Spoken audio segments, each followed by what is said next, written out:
In the previous episode of the Liberty Brief, Dr. Tom summarized his observations of the progressive Marxist tactics, or should I say objectives, in their strategy to lead America to its destruction while transforming it to their ends. He listed 4 interconnected maneuvers directed at our federal government and 1 diversionary tactic directed at our society. To recap, here they were. 1. The centralization and complete conversion at all levels of our federal republic into a direct vote democracy. And 2. The transition of investigative agencies of the government into surveillance agencies. In other words, a secret police force. 3 was the politicization of the judicial system. And 4, the formation of a Soviet infrastructure within the many federal agencies granting regulatory authority. And 5, a related diversionary tactic of fomenting societal chaos by attacking the norms of our Judeo-Christian Western civilization. Now, in this episode, Dr. Tom and I are going to concentrate on the second Marxist tactic for the transformation of our federal government. That is the creation of a surveillance state by secret police. Without question, this is something that is a complete outrage in a free society. America's founders are calling. It's your opportunity to respond. This is the Liberty Brief Podcast with your host, Robert Melso, featuring Dr. Thomas Giordano.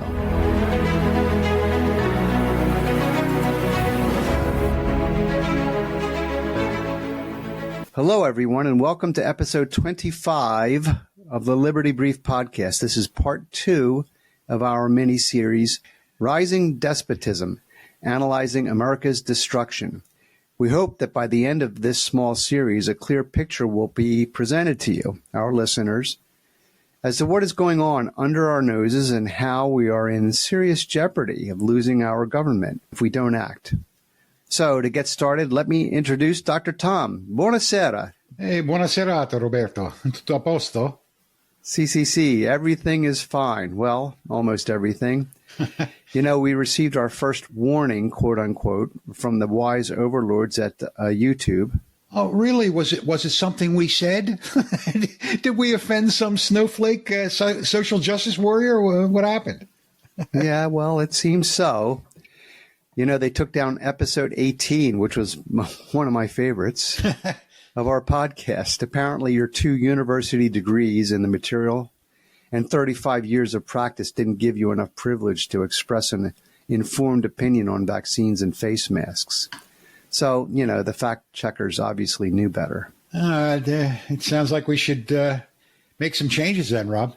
I have absolutely no intention of pleasing some flunky little tyrant with my opinions. You know, I mean, my opinions are mine. Well, let me just say that if our listeners want to hear the offending episode, it can be found on our podcast platform and Rumble. And we'll put links in the description. We don't have a massive presence on YouTube, so we'll see how we want to use it for our purposes. Yeah, it's interesting that question should arise when the subject of this series is rising despotism. How appropriate. Yeah, well, we'll deal with them in short order. In any case, let's get started with the matter at hand. I think we found a good format to follow in our last episode. Let's first go over what the founders had in mind for us and why. Then we'll indicate why the objective is necessary from the Marxist point of view and how the transformation is taking place. Sound good? Yeah, that sounds good. You know, there is a bit of history to unpack with the subject of the evolution of the surveillance state and the secret police in the federal government. Now, remember, none of what we're going to discuss could have occurred without a creeping centralization of power that moves domestic governance or police powers from the individual member states to Washington. We discussed this in the last episode, okay? I would also like to restate that the tactics are seemingly loosely coordinated, but run simultaneously. They support each other to fulfill the Marxist strategy. All right, well, we've got a lot to talk about, Dr. Tom, so let's just hop in. But maybe before we get into what the founders intended by the term police powers, quote unquote, and what are what their reasons were for them to be denied to the federal government, I'd like to ask you a simple question, and it might help clarify the reasons for the tactics you've outlined. I mean, from the Marxist point of view, why couldn't they just do what they did everywhere else? Violent insurgency, the force of arms and all that. Why do they need these tactics in the first place? Why can't they do what they did in other countries? every other country where they took over. Well, Rob, the first immediate reason is that we have an armed population, right? This would be a huge obstacle to overcome. Now I'm not sure of the numbers, but I think we're talking about 180 million armed citizens with about 400 million weapons in the United States. If the Marxists want to fight, they'll get one and they'll lose. Okay? They will lose. All right? The second lies in a defect within the nature of their ideology. Now, what we know about these Marxist miscreants is that they never create anything. They're like a virus in a cell. They usurp what is already there and take over the machinery of a pre-existing government, like government buildings, communications infrastructure, the central bank, armories, archives, courtrooms, ministries, prisons, armies, and navies. They take them over so what we're talking about is they don't produce anything. I can't name a single example of a Marxist-based government, whether it be a communist, a socialist, a fascist, or a Nazi government being created from the ground up in a pristine environment. Can you? These all took over the institutions of governments that they replaced. Okay? Our federal republic represented a huge problem for them because it was decentralized and had very little machinery or bureaucratic infrastructure to take over. And even if they did overtake what little there was, it would have meant practically nothing at the individual state or local level. I mean, you look back in history. Did the U.S. collapse when the British took D.C. and burned the capital to the ground during the War of 1812? What the leftists had to do was to get our own people to create the institutions, the departments and the agencies within the federal government that our founders intentionally omitted. They did this by playing on the emotions, on noble desires or good intentions, with the concealed objective of perverting them in the future through mission creep. Only in this way could they be taken over. Well, you're going to be giving us examples of that, I hope. Oh, yes. But yes. What you're saying is that they can't take over what doesn't exist. Yeah, exactly. We're all aware of their usual method of going in with guns blazing and taking over parliamentary buildings and ministries, let's say, in a coordinated attack, They then kill off or arrest the upper management, turn their guns on the rank and file bureaucrats, the military and police, and order them to swear allegiance to the new regime to protect their families and keep their jobs and their lives, right? The upper management people who are lucky enough to survive the initial attacks are then labeled as enemies of the revolution or enemies of the state or enemies of the people, or in, let's say, the case of Donald Trump, let's say, an enemy to democracy, he's a threat to democracy. And then they're paraded before some tribunal for a public show trial. In short order, they go after their own useful idiots who they immediately recognize as a threat after they take power and eliminate them. It sounds like what Solzhenitsyn had in the Gulag Archipelago. Yes, exactly. I read that book. You can't read that and not be changed. No, exactly. Well, that pretty much sums it up, Tom, in a nutshell. I never really thought about it this way, but really the violence and intimidation, they never seem to end. No, they don't end. They don't end. So for all intents and purposes, our founding fathers, in their wisdom, thwarted the ability of any group to grab control easily in one swoop. I think I'm starting to understand how truly inspired those guys were. Yeah. Okay, I get the picture. So now, with all that being said, what did the founders intend by the term, quote, police powers, end quote, and what were the reasons they gave for them to be denied to the federal government? I mean, there wasn't a threat from Marxist ideologues in their day. No. But tyranny has always been with us, from the early Bronze Age. Tyranny by any other name you want to give it is still tyranny. I guess you're right. Yeah, so, well, the term police powers doesn't exactly have an exact definition. In essence, it means the fundamental ability of a government to enact laws to coerce its citizens, not necessarily in a bad sense. It refers basically to a broad governmental regulatory power. Let's put it that way. It does not correspond to the common idea of police as officers charged with maintaining public order. Like things like public safety, public health, morality, peace and quiet, law and order. These are expressions or applications of police power, but they're not the police power itself.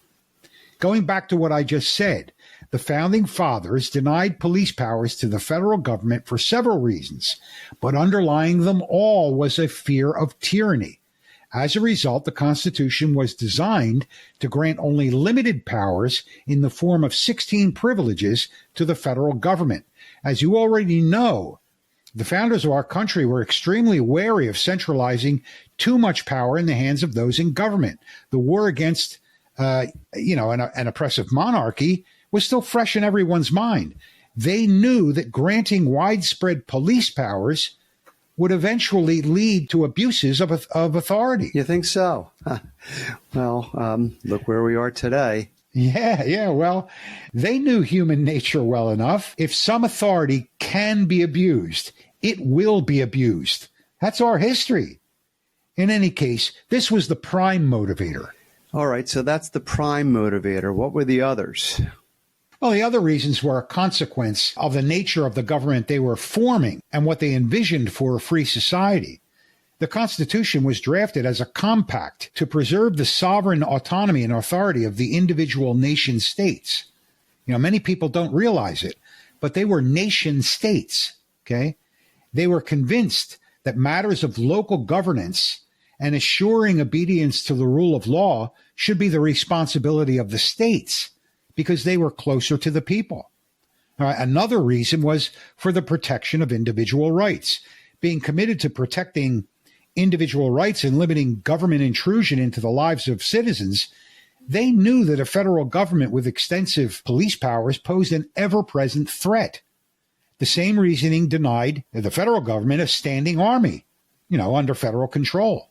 They had a long experience with a police force under military control. They saw it in action firsthand. You remember, the Stamp Act, the writs of assistance. They knew that such a force could be used to suppress domestic dissent and threaten the liberties of the people.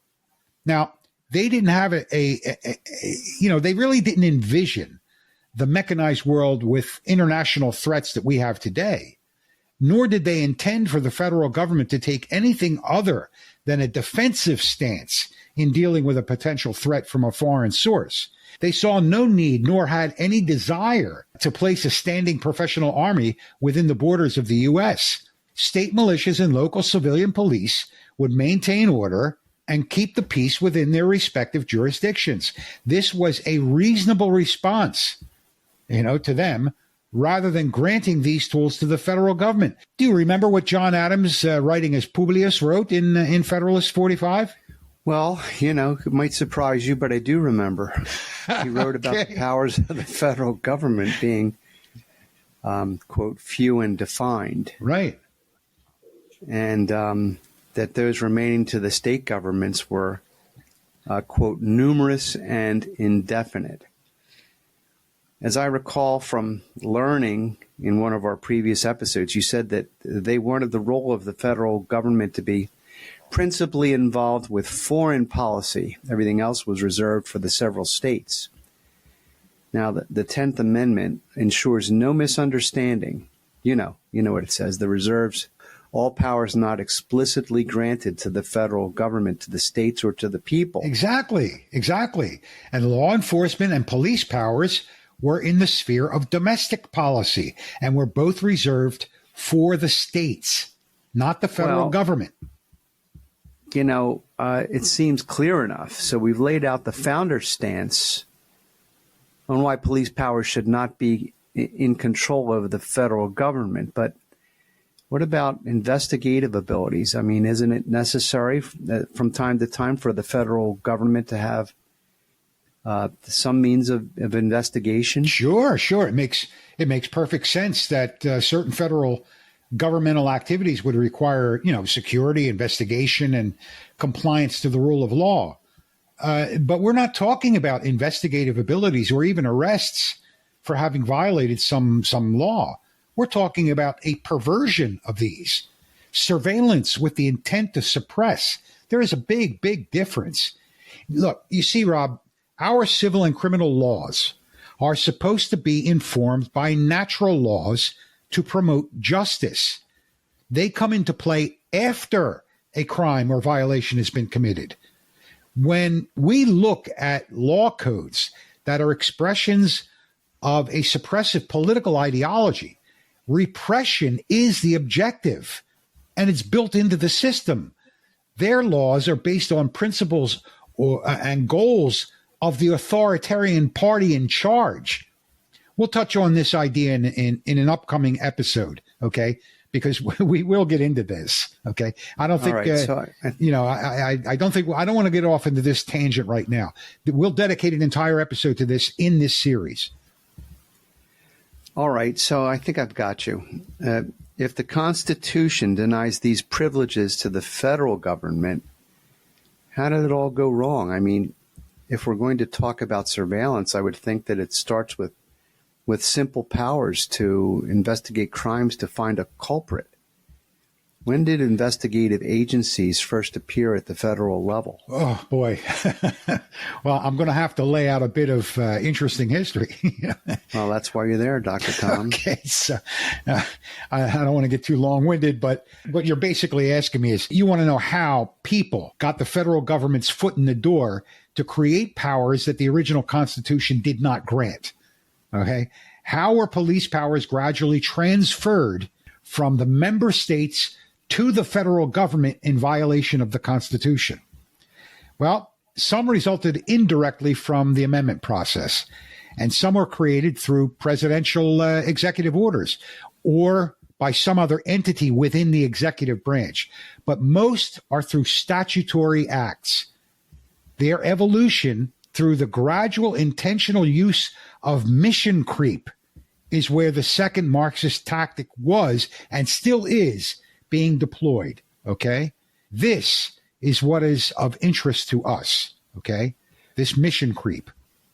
So you're saying that these agencies may have been created with limited powers and with reasonably good intentions, maybe intentions that were consistent with the government fulfilling its core roles, that those being the defense of the country, keeping the peace and leveling the playing field for commerce. Exactly. These were always public justifications for the government, people in government, let's put it that way, doing what they did, okay? Or doing what they do.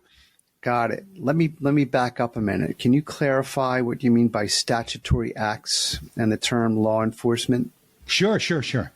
Statutory acts are the provisions and sanctions of administrative regulations embodied in a code with origins in various regulatory agencies under congressional authorization. In other words, they do not result directly from the legislative process. In fact, they bypass it or sidestep it. Rules and regulations come to mind. So they don't come from any elected official. They aren't proposed or voted upon by the legislature and signed into law by the executive, but they are in effect still laws. Right, exactly. Nor do they undergo judicial review unless they're challenged and brought before the Supreme Court for that purpose.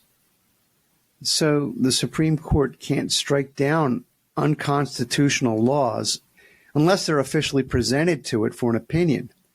And what about law enforcement? Well, law enforcement is a relatively recent term that the founders generally would not have been familiar with. To them, local, county, and state policing implied peacekeeping, all right? Even up until we were kids, all right, across the board, the police were understood to be civilian peace officers. From what I was told, the word cop meant civilian or citizen on patrol. To my mind, law enforcement is the role of the court system, not the police. Police officers have the official privilege to arrest people for, violating some law code, but they do not judge, nor do they enforce the law. That's done after a conviction in a court of law following due process. County sheriffs are a different story. They're elected constitutional officers, and their role is quite different. All right, I'm going to correct you. I think cop came from the word copper, which came from the fact that their badges were made out of copper. Yeah, but they were all silver. Oh, all right. Well, then I stand corrected. All right. So what are we going to call them? Sylvs? Yeah. Okay. So we've set the parameters for how our founders viewed the role of the police. To return to my question, though, how and when did investigative agencies first appear at the federal level? Well, the very first investigative agency was grandfathered in from the pre-revolutionary colonial period. In 1772, then Postmaster General Ben Franklin created a position called a surveyor to handle regulating post offices and auditing postal accounts.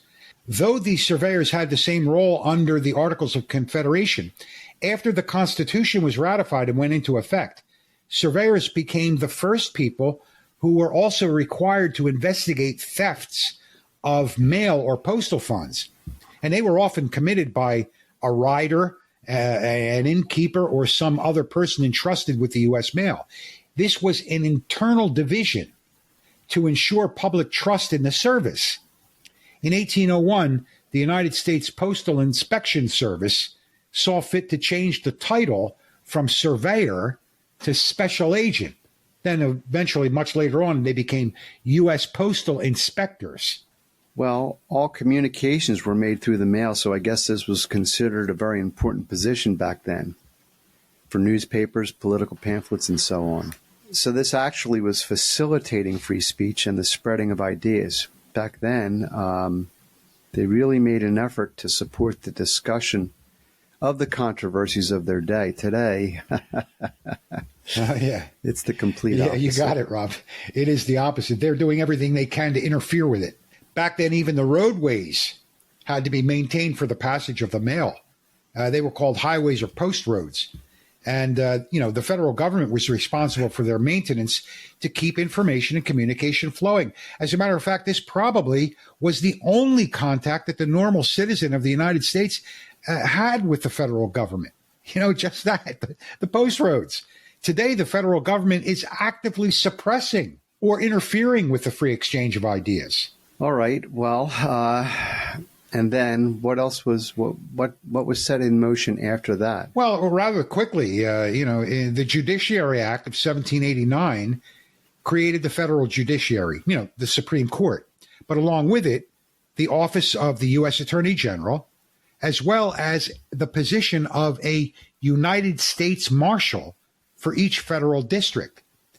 The first deputy U.S. Marshal served court summonses and oversaw the payment of fees and expenses to the court clerks, U.S. attorneys, juries, and witnesses. But they also even rented halls for courtrooms because they weren't set up, and jail space.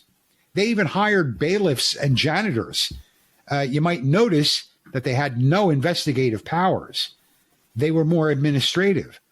The modern U.S. Marshal Service that we see today was only restructured in 1969. Wow, I thought it would have been much earlier than that.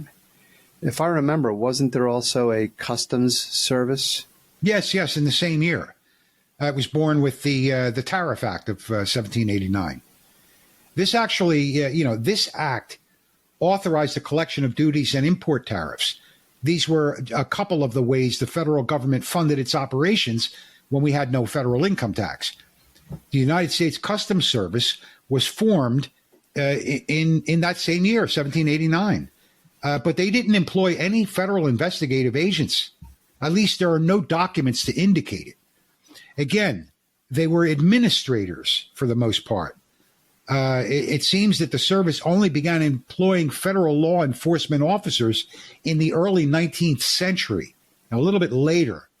They expanded over the years, and eventually the U.S. Customs Service investigative units became merged with Immigration and Naturalization to form ICE, Immigration and Customs Enforcement, and eventually Homeland Security investigations. So that's where they came from.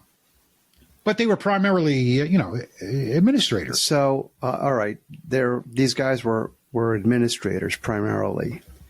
When did they become investigators in the sense we know them today? Well, this slide actually began after the end of the Civil War. Now, remember, the Civil War is a turning point for us, as we mentioned in the previous podcast. It was the beginning of centralization. When Lincoln started printing greenbacks unconstitutionally under presidential authority to finance the war in 1862, some problems started to pop up. He had some $450 million printed that was not backed in gold by the U.S. Treasury Department. Sounds familiar, doesn't it? Slightly. Okay. It sounds like what we saw in England, right? The printing of the greenbacks was supposed to end with the war, which occurred in 1865, but it continued until 1888. Aside from driving us into the panic of 1873, it resulted in widespread counterfeiting. About 33% of the currency in circulation was counterfeit during and after the war. Sounds like South Philadelphia. Absolutely. So to combat this, the Secret Service was established in 1865 as a bureau in the Treasury Department.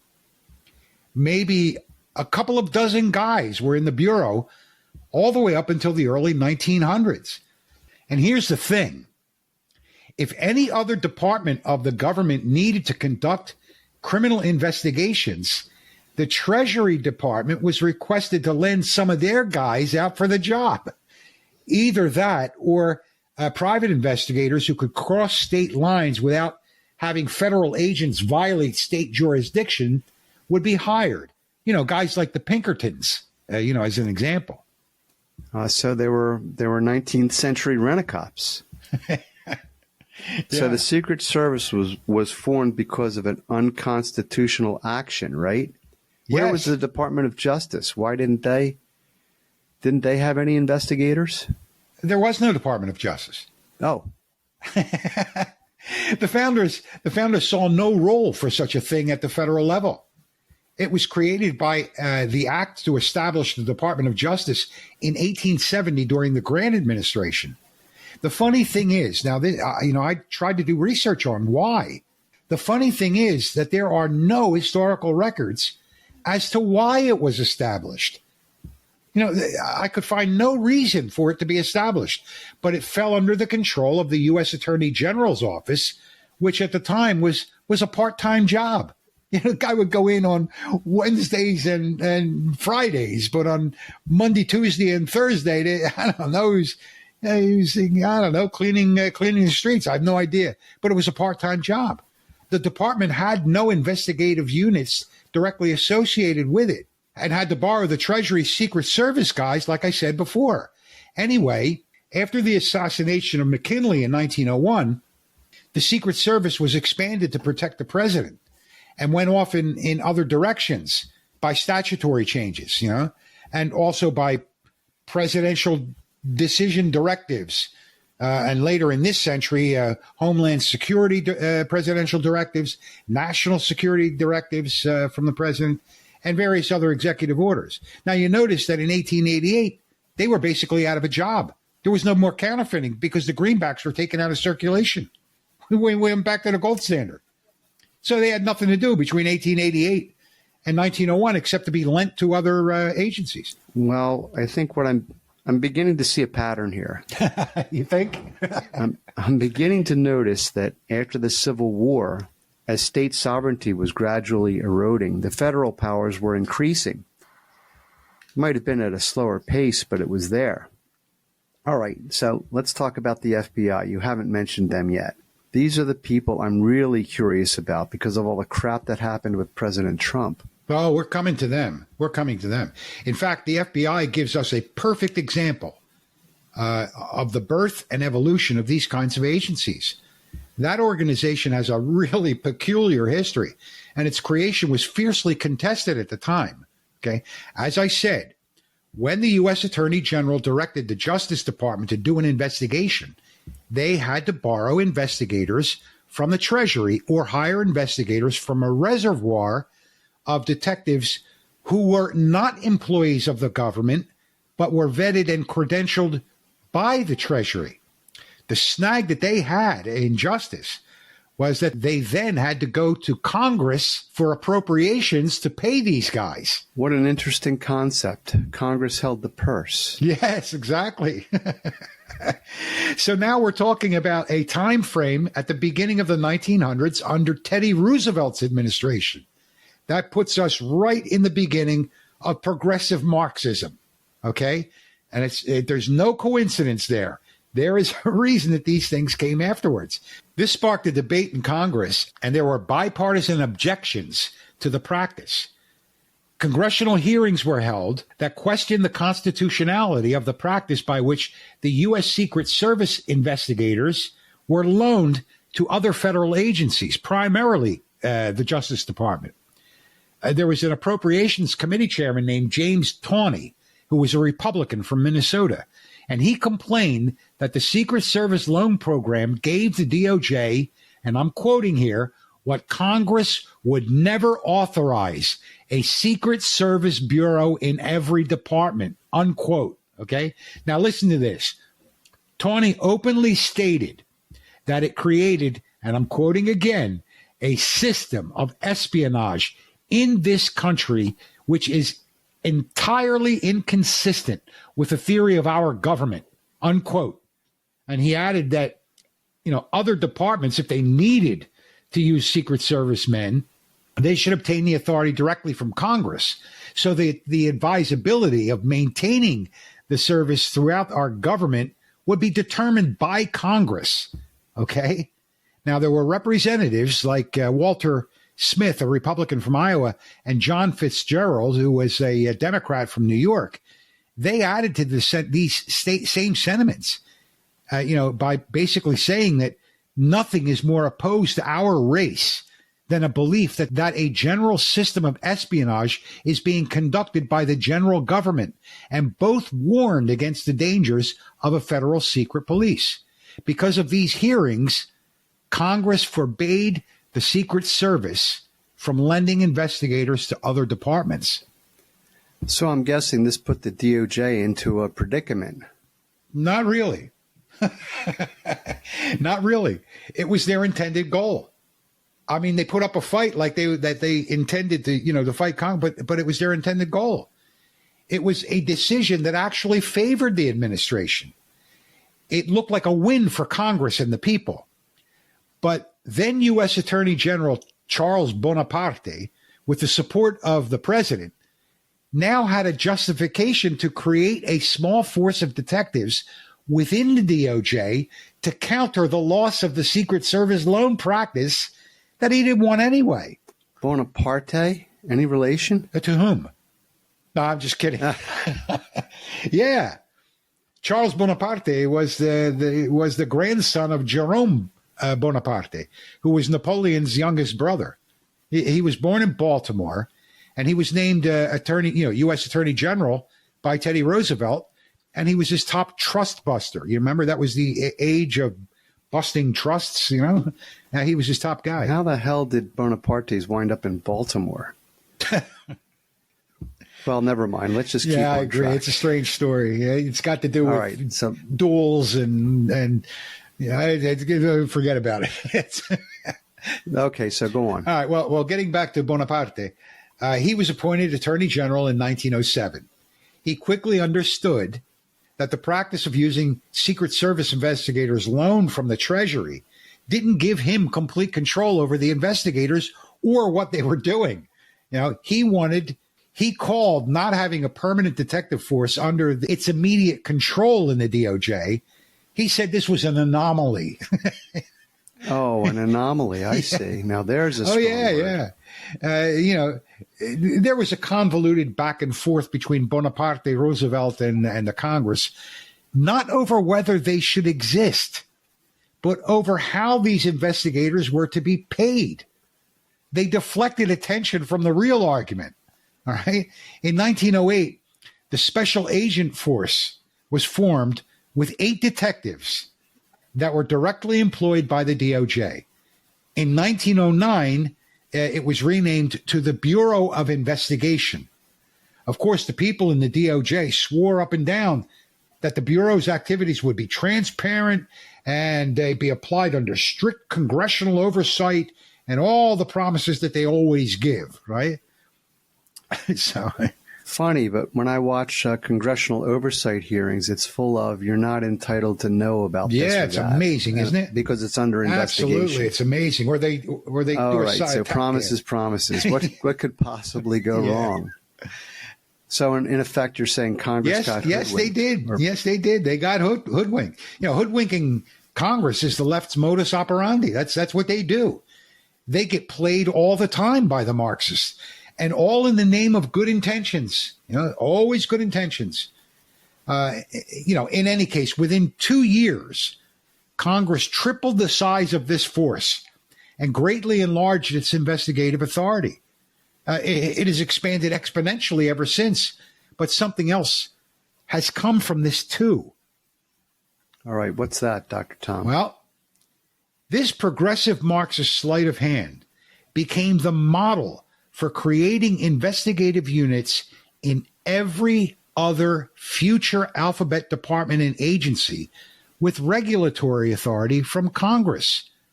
Every one of them has an Office of Inspector General, and every one of them has a criminal investigative unit or a criminal investigation unit filled with GS 1811 personnel. I read that document on the Bureau of Justice Statistics that you sent me. These guys are all over the federal government. Can you take a minute? Let's stop for a minute. Pause. Tell our audience what a GS 1811 is. They're special agents. Their designation across the board is General Service Level 1811 agents of the government. Okay, though many of these agencies have uniform divisions. Like parks and recreations, all the, they may have uniform guys.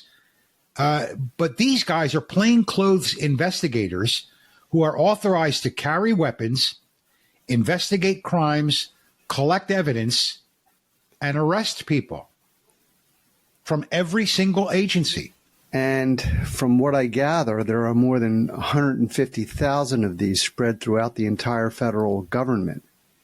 Now, these are plainclothes investigators and surveillance officers. Yes, this is the manifestation of the tactic being used by neo-Marxists to build up their subversive base within our federal government. Now, I'm sure, I don't want to make any mistakes here, I don't want to cast aspersions, but I'm sure that most of these guys are patriotic and unaware of the danger they pose to our country. Most of them take their oaths to uphold and defend the Constitution seriously. I know.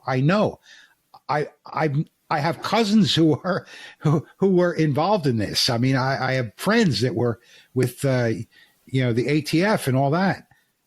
But you can't say the same thing for their middle and upper management. The guys that are appointed. But we'll come to how this tactic works and is put into effect a bit later. If we continue with the FBI, you'll get a glimpse as to how the administrative state plays the system. Well, I would say you're right about the rank and file's sincere intentions. I know some of these guys myself. But let's go on. All right. Now remember, in 1909, the Bureau of Investigation was primarily tasked with investigating violations of federal law related to antitrust, banking, and land fraud. That's it. Okay? As I said, Bonaparte was a trust buster for Roosevelt. So he was concentrated on that. In 1924, under the leadership of J. Edgar Hoover, the BOI was reorganized and named the Federal Bureau of Investigation. Hoover was its director until 1972. During his tenure, the FBI Act of 1935 gave the legal foundation for the FBI's operations and clarified its authority, giving the organization the color of law in direct opposition to the spirit and letter of the Constitution. Over the following years, their authority gradually expanded with every real or supposed crisis to include organized crime, counterintelligence, civil rights violations, and counterterrorism. You know, I've heard that phrase before, the color of law. I've often wondered what it actually meant. Well, the color of law is a real legal term. It refers to the appearance of legal authority or an apparently legal right that may not exist or that does not exist. It means the abuse of power under the guise of state authority and is therefore illegal.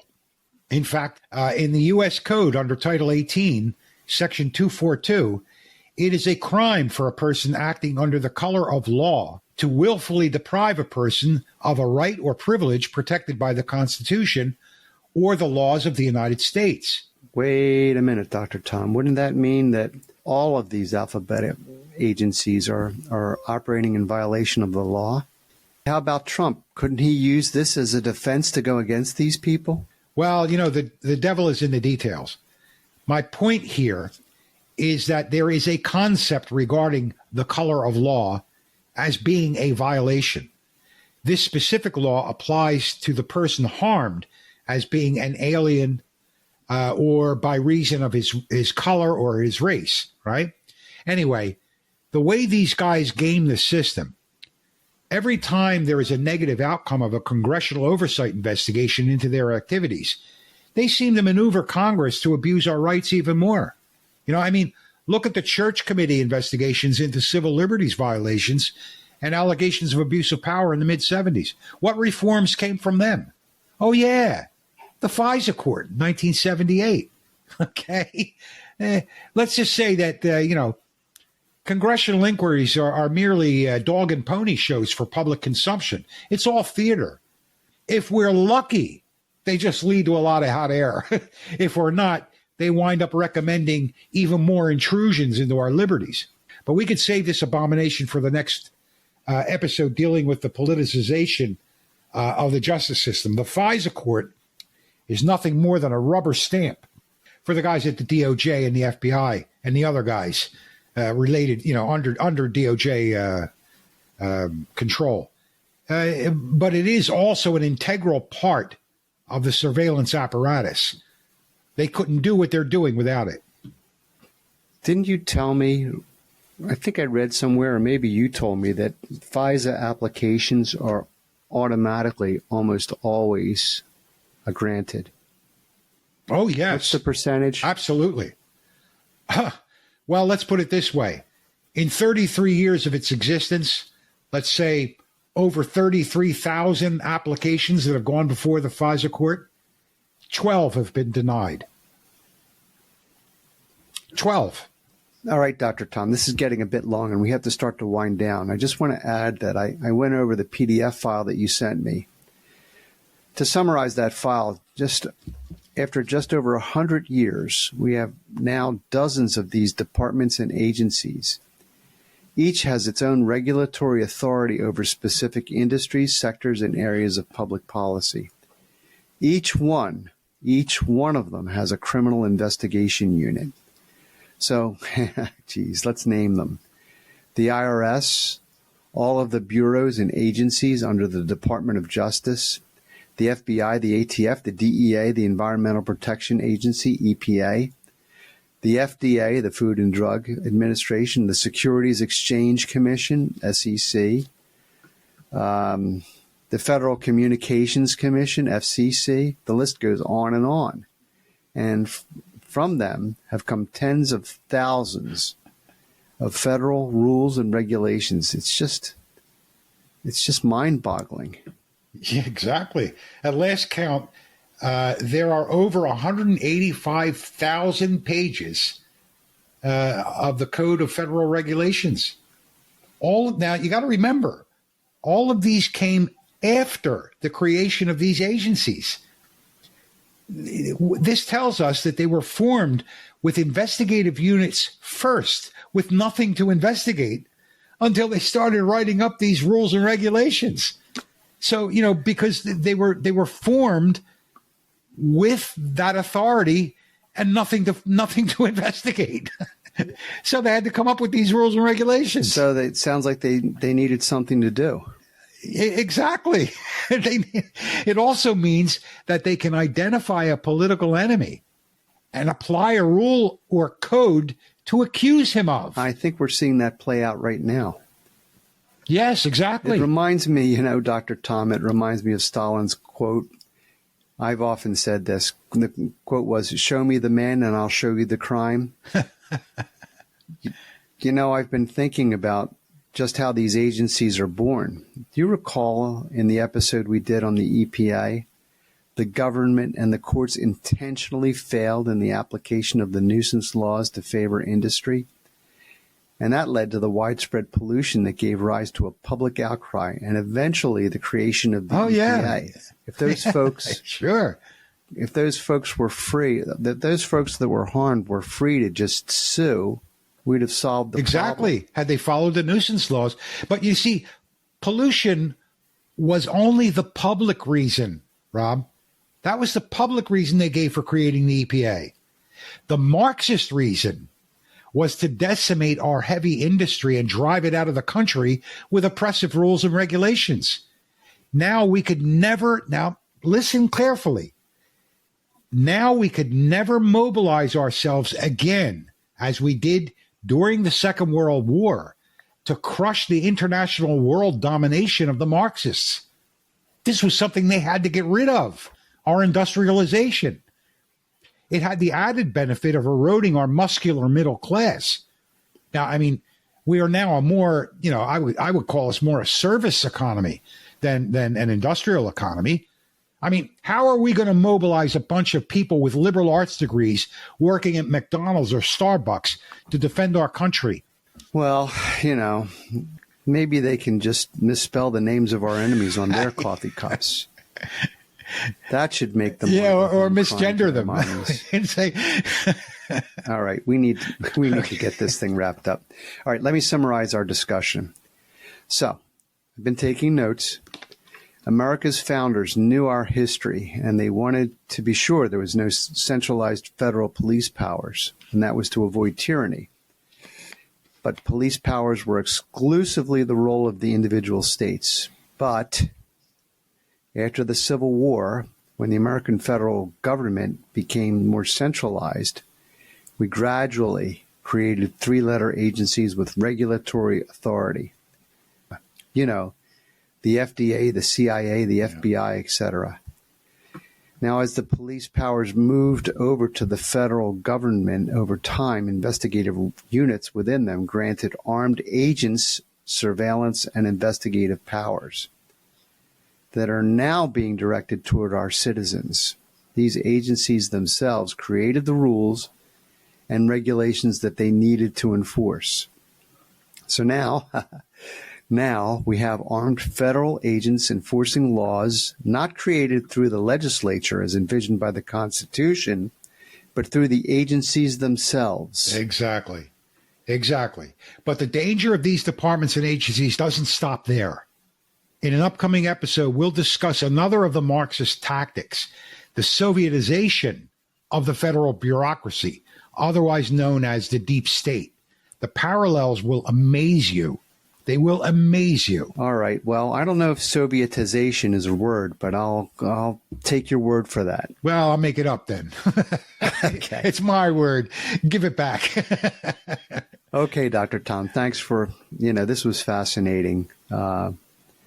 There was a dive into the fundamental transformation, as we were told, of America from a constitutional republic into what appears to be a more fascistic autocratic state.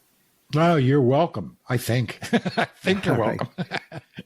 Well, that about wraps up this episode. I'm looking forward to the next episode where we'll be describing the politicization of our judicial system. Now that's a word. Yeah. That's another critical tactic needed to break our unique American judicial system and turn it into an authoritarian tool. So until then, thanks everyone for listening, and we will see you next time. You've been listening to The Liberty Brief, based on the book Unalienable, What It Really Means and Why It Matters by Dr. Thomas Giordano. If you want to help spread the word, please subscribe, like, and share using the links below. You can also check out Dr. Giordano's book on Amazon using the links as well.